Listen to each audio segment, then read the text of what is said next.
नमस्कार दोस्तों, आपका स्वागत है हमारे पैरामेडिकल एजुकेशन चैनल में। इस वीडियो में हम कुछ ऐसे मोस्ट इंपॉर्टेंट क्वेश्चन के बारे में बात करेंगे जो nursing, ANM, GNM, BSc nursing, NHM की वैकेंसी, सीएचओ जैसी भर्तियों में बार बार रिपीट होते रहते हैं। इसलिए दोस्तों इस वीडियो को पूरा जरूर देखें। साथ ही चैनल पर नहीं हो तो चैनल को सब्सक्राइब करना ना भूलें, क्योंकि हम इस प्रकार के कई मोस्ट इंपॉर्टेंट क्वेश्चन और आने वाली वैकेंसी के बारे में और पहले हुए भर्तियों के पेपर, सिलेबस और इस प्रकार की कई जानकारी भरी वीडियो लाते हैं। तो दोस्तों अब हम पहले क्वेश्चन के बारे में बात करते हैं। तो पहला क्वेश्चन है वो है कि रूमेटिक एंड रीनल डिजीज में किस प्रकार का बेड का प्रयोग किया जाता है। तो इसके लिए हमारे पास जो पहला ऑप्शन है वो है एडमिशन बेड, दूसरा ऑप्शन है फ्रैक्चर बेड, तीसरा ऑप्शन है कार्डिक बेड और चौथा जो ऑप्शन है वो है ब्लैंकेट बेड।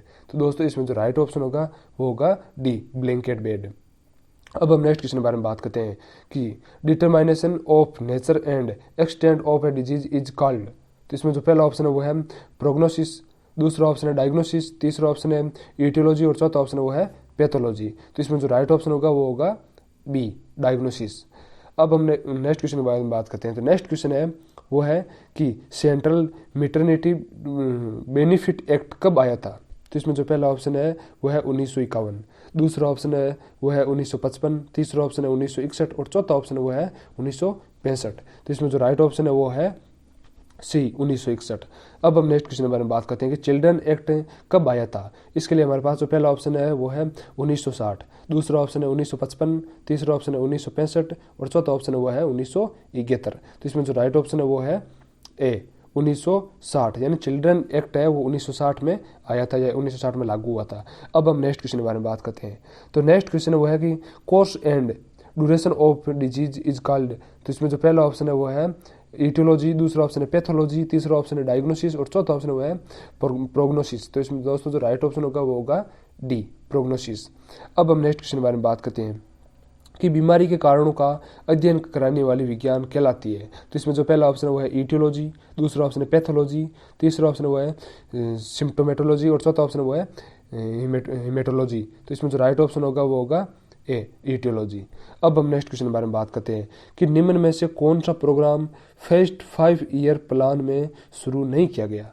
इसमें जो पहला ऑप्शन है वो है नेशनल फाइलेरिया कंट्रोल प्रोग्राम, दूसरा ऑप्शन है नेशनल मलेरिया कंट्रोल प्रोग्राम, तीसरा ऑप्शन है नेशनल मलेरिया रेडिकेशन प्रोग्राम और चौथा ऑप्शन है वो है कम्युनिटी डेवलपमेंट प्रोग्राम। तो इसमें दोस्तों जो राइट ऑप्शन है वो है सी, नेशनल मलेरिया रेडिकेशन प्रोग्राम। अब हम नेक्स्ट क्वेश्चन के बारे में बात करते हैं।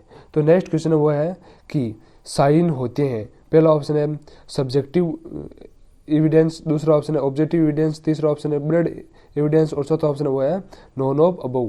तो इसमें जो राइट ऑप्शन है वो है ए, सब्जेक्टिव एविडेंस। अब हम नेक्स्ट क्वेश्चन के बारे में बात करते हैं कि साइन एंड सिम्टम्स का अध्ययन कहलाता है। तो इसमें जो पहला ऑप्शन है वो है सोशियोलॉजी, दूसरा ऑप्शन है साइकोलॉजी, तीसरा ऑप्शन है सिम्प्टोमेटोलॉजी और चौथा ऑप्शन है वो है हिमेटोलॉजी। तो इसमें जो राइट ऑप्शन होगा वो होगा सी, सिम्प्टोमेटोलॉजी। अब हम नेक्स्ट क्वेश्चन के बारे में बात करते हैं। तो नेक्स्ट क्वेश्चन है वो है कि सेकेंड ईयर प्लान कब शुरू या चालू किया गया। तो इसमें जो पहला ऑप्शन है वो है 1955, दूसरा ऑप्शन है 1956, तीसरा ऑप्शन है 1957 और जो चौथा ऑप्शन है वो है 1958। तो इसमें जो राइट ऑप्शन है वो है B, 1956। Second first year plan है वो 1956 में चालू किया गया था। अब हम नेक्स्ट क्वेश्चन के बारे में बात करते हैं कि मॉडर्न पब्लिक हेल्थ एक्ट कब आया। तो इसमें जो पहला ऑप्शन है वो है 1957, दूसरा ऑप्शन है 1956, तीसरा ऑप्शन है 1960 और चौथा ऑप्शन है वो है 1961। तो इसमें जो राइट ऑप्शन है वो है बी, 1956। अब हम नेक्स्ट क्वेश्चन के बारे में बात करते हैं। तो नेक्स्ट क्वेश्चन है वो है कि स्कूल हेल्थ कमेटी का उद्देश्य क्या था। तो इसमें जो पहला ऑप्शन है वो है चाइल्ड इम्यूनाइजेशन एंड सैनिटेशन, दूसरा ऑप्शन है वो है चाइल्ड हेल्थ एंड न्यूट्रिएंट्स, तीसरा ऑप्शन है चाइल्ड एजुकेशन एंड गेम या स्पोर्ट और चौथा ऑप्शन है child and education and immunization. तो दोस्तों ये काफी इंपॉर्टेंट क्वेश्चन है और इसका जो राइट आंसर है वो आपको नीचे कमेंट बॉक्स में देना है। फिर इसका जो राइट ऑप्शन होगा वो हम नेक्स्ट वीडियो में बता देंगे। इसी तरह हमने पिछले वीडियो में भी एक क्वेश्चन पूछा था कि RCH प्रोग्राम क्या है। तो इसमें जो पहला ऑप्शन था वो था रिसर्च चाइल्ड होम, दूसरा ऑप्शन था रिसर्च चाइल्ड हेल्थ, तीसरा ऑप्शन था रिसर्च चाइल्ड हार्मोन और चौथा ऑप्शन है वो है रिप्रोडक्टिव चाइल्ड हेल्थ। तो दोस्तों इसमें जो राइट आंसर आए हैं वो आए हैं डी, रिप्रोडक्टिव चाइल्ड हेल्थ और इसका जो राइट आंसर है वो यही है डी, रिप्रोडक्टिव चाइल्ड हेल्थ। यानी RCH प्रोग्राम है वो रिप्रोडक्टिव चाइल्ड हेल्थ प्रोग्राम है। इसी तरह अभी जो हमने क्वेश्चन पूछा है कि स्कूल हेल्थ कमेटी का उद्देश्य क्या था। तो इसमें जो पहला ऑप्शन है वो है चाइल्ड इम्यूनाइजेशन एंड सैनिटेशन, दूसरा ऑप्शन है वो है चाइल्ड हेल्थ एंड न्यूट्रिएंट्स, तीसरा ऑप्शन हुआ child education and game and sport, और चौथा ऑप्शन हुआ child and education and immunization. तो इसका जो राइट आंसर होगा आपको नीचे कमेंट बॉक्स में देना है। फिर इसका जो राइट आंसर होगा वो हम नेक्स्ट वीडियो में बता देंगे। अब हम नेक्स्ट क्वेश्चन के बारे में बात करते हैं। तो जो नेक्स्ट क्वेश्चन हुआ है कि national small pox eradication programme कब शुरू किया गया। तो इसमें जो पहला ऑप्शन हुआ है 1961, दूसरा ऑप्शन है 1962, तीसरा ऑप्शन है 1963 और चौथा ऑप्शन वो है 1964। तो दोस्तों इसमें जो राइट ऑप्शन है वो है बी 1962। अब हम नेक्स्ट क्वेश्चन के बारे में बात करते हैं कि national institute of health administration and education कब शुरू किया गया। तो इसमें जो पहला ऑप्शन है वो है 1962, दूसरा ऑप्शन है 1963, तीसरा ऑप्शन है 1964 और चौथा ऑप्शन है वो है 1965। तो इसमें जो राइट ऑप्शन है वो है सी 1964। अब हम नेक्स्ट क्वेश्चन के बारे में बात करते हैं। तो नेक्स्ट क्वेश्चन है कि ध्वनि की किस विशेषता को एस्कल्टेशन द्वारा निरीक्षित किया जाता है। तो इसमें जो पहला ऑप्शन है वो है लाउडनेस ऑफ साउंड, दूसरा ऑप्शन है pitch and quality of sound, तीसरा ऑप्शन है ड्यूरेशन ऑफ साउंड और जो चौथा ऑप्शन है वो है ऑल ऑफ अबव। तो दोस्तों इसमें जो राइट ऑप्शन है वो है डी ऑल ऑफ अबव। अब हम नेक्स्ट क्वेश्चन के बारे में बात करते हैं। तो नेक्स्ट क्वेश्चन है कि बड़ी आंत को ब्लड सप्लाई कौन सी आर्टरी करती है, यानी लार्ज इंटेस्टाइन को ब्लड सप्लाई कौन सी आर्टरी करती है। तो इसके लिए हमारे पास जो पहला ऑप्शन है वो है मेसेंट्रिक आर्टरी, दूसरा ऑप्शन है एओर्टा, तीसरा ऑप्शन है स्प्लेनिक आर्टरी और चौथा ऑप्शन है वो है इंटेस्टाइनल आर्टरी। तो इसमें दोस्तों जो राइट ऑप्शन है वो है ए मेसेंट्रिक आर्टरी।